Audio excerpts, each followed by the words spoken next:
maayos yung pagkakatali nito. Can you please iron the tablecloths also? Lagi na lang ganito. Ito, hugasan ng mabuti yan. Ibalik nyo dito, okay? Ano to, Mami? Ito na nga sinasabi ko sa kanila eh. And I can smell you from here, okay? Can you like make me go? Sige na, baka na. Oh my gosh. Hugasan mo dun yan. Sonia! Joanna! Hi, tita! Oh my God. Hello! Wow, Mare.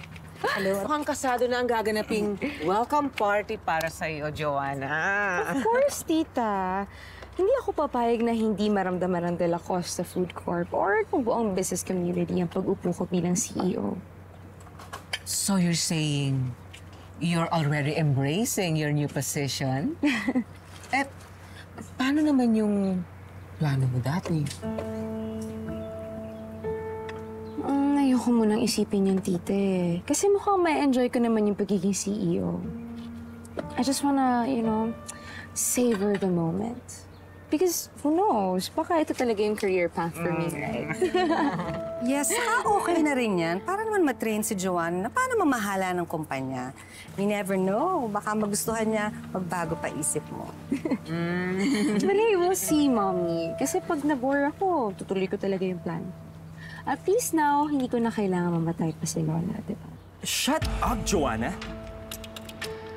Hindi ka ba natatakot sa sinasabi mo? Lola is sick. Pero kayo, ang iniisip niyo lang ang mana na makukuha ninyo. Sana naman isipin niyo ang kalagayan ni Lola. Hindi pa patay si Lola, pero pinaghahati-hatian niyo na ang makukuha ninyo. Can you chill? I'm just being practical, You're okay? being insensitive and unreasonable, Joanna. Isipin niyo muna ang kalagayan ng taong nagpakahirap sa perang yan.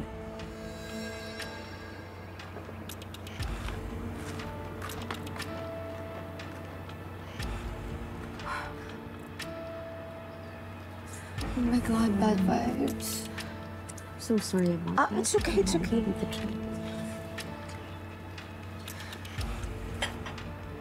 Naibalik mo na ba yung kutsara? Okay.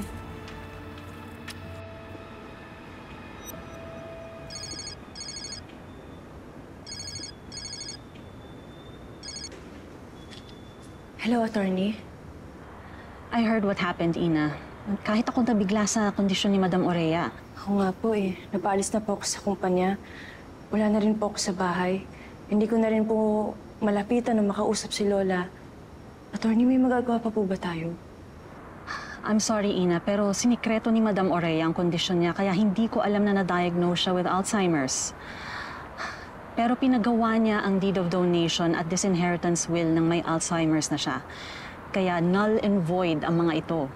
Napatunayan ni Charlie na legal ang deed of donation na ginawa ni Madam Orea para kina Joanna at Yuan.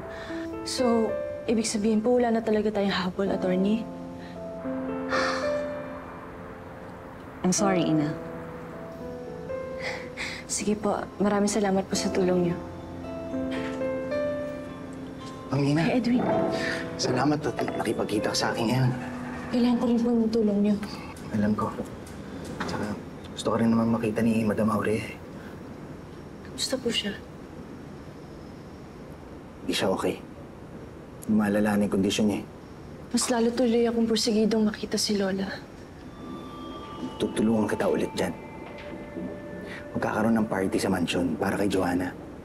Yun ang perfect timing para may pasok kita at para magkita kayo ni Madam Aurea.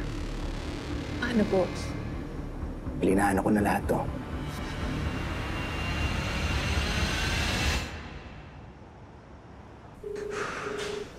Ina, bakit ba hindi ka sumasagot sa mga tawag ko?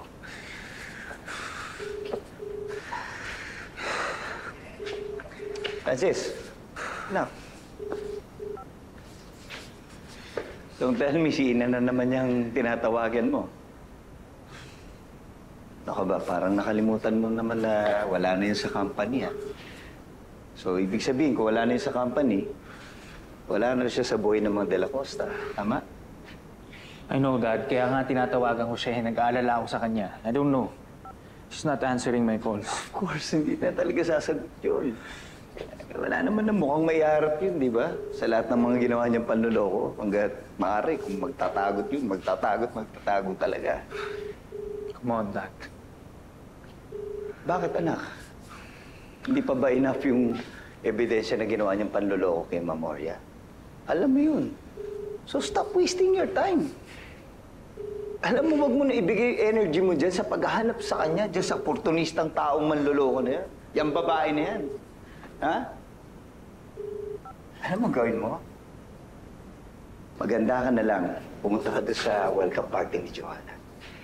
I'm sure matutuwa si Joanna kapag nakita ka niya. So, for me, doon mo na lang ibigay yung energy mo sa kanya. And bakit hindi ka makipagbalikan doon sa tao? Diba, na-inspire mo na. Tsaka magiging maayos pa kayo, especially ngayon. CEO na siya. Siya ang bagong CEO ng company nila. Sandali, Dad, Hindi naman requirement sa akin ang pagiging CEO para magustuhan ko ang isang tao. I'm sorry, but I can't do that. When I'm in love, I always follow my heart. And unfortunately, wala na akong nararamdaman para kay Joanna. So there's no reason for me to attend their party. Walang balikang mangyayari.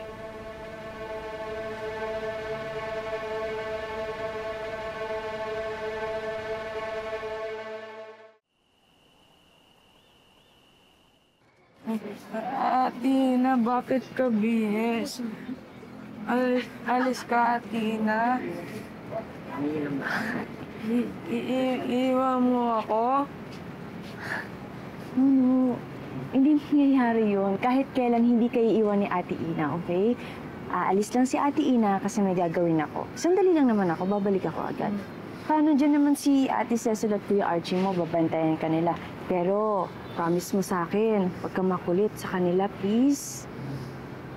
Okay, promise. Okay. Ate, punta ka ba, Lola Pink? Gusto kita na Lola Pink eh. No, hindi pa kasi okay yung sitwasyon ni Lola Pink. Kaya aalis si ate para makita kung okay na ba si Lola Pink.